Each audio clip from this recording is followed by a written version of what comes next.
clase empresarial de Guatemala es una clase bastante involucrada. De nuevo, hacen continuamente, bueno, tienen el Fundesa, tienen el ENADE. El ENADE sirve para hacer propuestas. La propia Fundesa, la Fundación para el Desarrollo de Guatemala, lleva 30 años. Guatemala ha estado creciendo. La transformación que ha tenido la ciudad de Guatemala en los últimos 15 años ha sido espectacular, ha sido muy buena, es una ciudad muy vigorosa, etc. Pero sin embargo, estamos en una crisis institucional ahora con Pérez Molina, estuvimos en una crisis institucional con Álvaro Colom, Óscar Berger, pues bueno, ahí más o menos estuvo, Gutiérrez, pues, Portillo ni se diga, terminó en la cárcel el señor, y antes de Portillo estuvo, ¿quién estuvo antes de Portillo? Estuvo Arzú. Arzú, bueno, que también tuvo una presidencia. Es que el problema es que acá me da la impresión de que en Guatemala el presidente que no se mete en problemas políticos le fue excelentemente bien. No ha habido alguien que realmente haya dado en sus 4 años que tú digas, usted ha sido un estadista.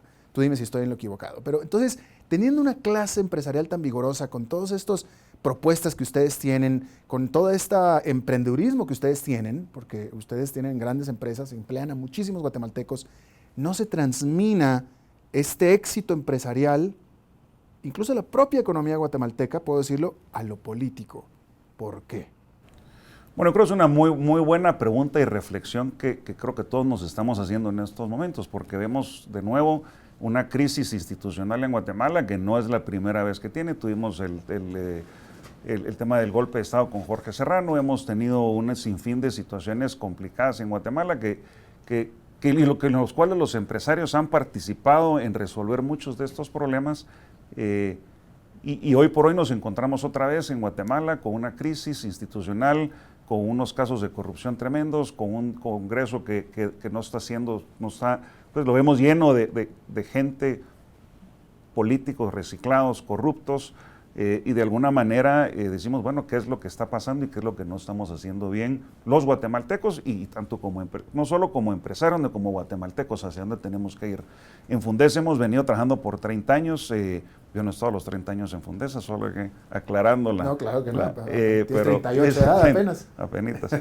Entonces, se han venido haciendo muy buenas propuestas y hemos tenido mucha incidencia, pero como tú dijiste y mencionabas, esos gobiernos son esos péndulos que de alguna manera tenemos gobiernos en los cuales las propuestas son escuchadas, son tomadas, Guatemala mejora económicamente, vemos que se fortalecen las instituciones, pero en el otro ciclo de gobierno tenemos gobiernos que completamente botan todo por la ventana, se vuelven partidos electoreros que lo que hacen es votar los buenos esfuerzos que se han hecho de gobiernos anteriores y nada más se vuelve un tema donde se pone a los allegados políticos y es una manera de ganar votos. Entonces Guatemala se ha degenerado en tener partidos electoreros que no están en función de qué van a hacer por el país en el largo plazo y no existe un plan de gobierno a largo plazo, sino que solo el plan que me toca cumplir en los próximos años y cómo yo logro recuperar la inversión que hice en la campaña. Me llama la atención con todo lo involucrados que son ustedes, los empresarios guatemaltecos, en la política, porque lo son desde afuera. No son involucrados desde adentro, en el sentido de que nadie de ustedes, de los grandes empresarios, ha formado un partido político o ha buscado la presidencia del país, a diferencia de otros países, notablemente en Centroamérica, en El Salvador, en Honduras, en Panamá, no que hayan sido necesariamente exitosos, pero eso habla del involucramiento. Se involucran tanto que terminan siendo presidentes, ¿no? Me llama la atención que aquí no, aquí ni siquiera han formado un partido político, nada por el estilo. Bueno, yo creo que es un tema a reflexionar mucho. Definitivamente cómo participamos como guatemaltecos y como empresarios en la política, definitivamente que de aquí en adelante tendremos que repensar cómo es esa participación y cómo realmente la incidencia se da para cambiar el país realmente y tener una mejor Guatemala y evitar estos ciclos que definitivamente solo rezagan al país. Y ese rezago no es solo para los empresarios, es para todos los guatemaltecos que de alguna manera no logramos resolver y reducir los índices de pobreza, que es lo que hemos venido buscando en los últimos años y las propuestas que hemos venido generando.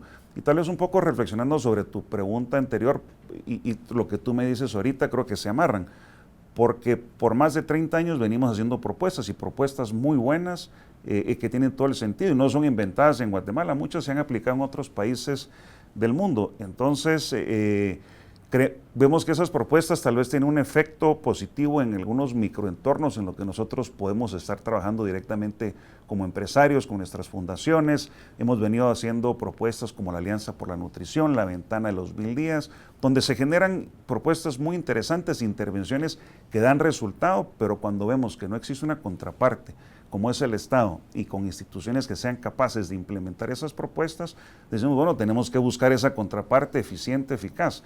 Entonces es donde vamos ahora, ¿cómo hacemos para que esas instituciones funcionen y dónde tenemos que participar? Y posiblemente el reto a futuro es tener, así como tú dices, que el nivel de empresarios tiene cierto nivel que nos hace, pues de alguna manera, prósperos y exitosos a muchos de los empresarios, cómo llevamos ese mismo nivel de conciencia y de éxito o de capacidades a la parte política. Y entonces, ¿tenemos o no tenemos que participar en los partidos políticos y ser parte de ese proceso?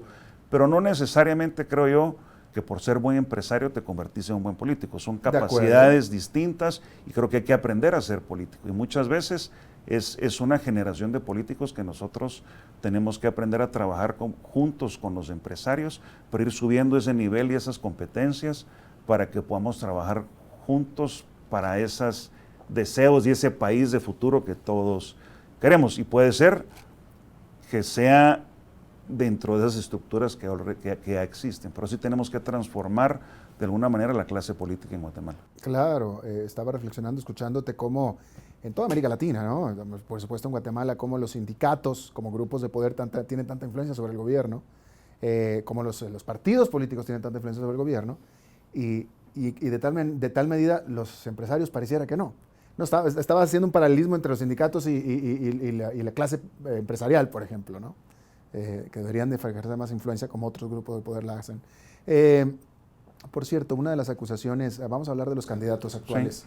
Estaba viendo el debate, te decía, y una de las acusaciones directas que hizo en este caso el candidato Valdizón, al cual no pudimos entrevistar porque no se dejó.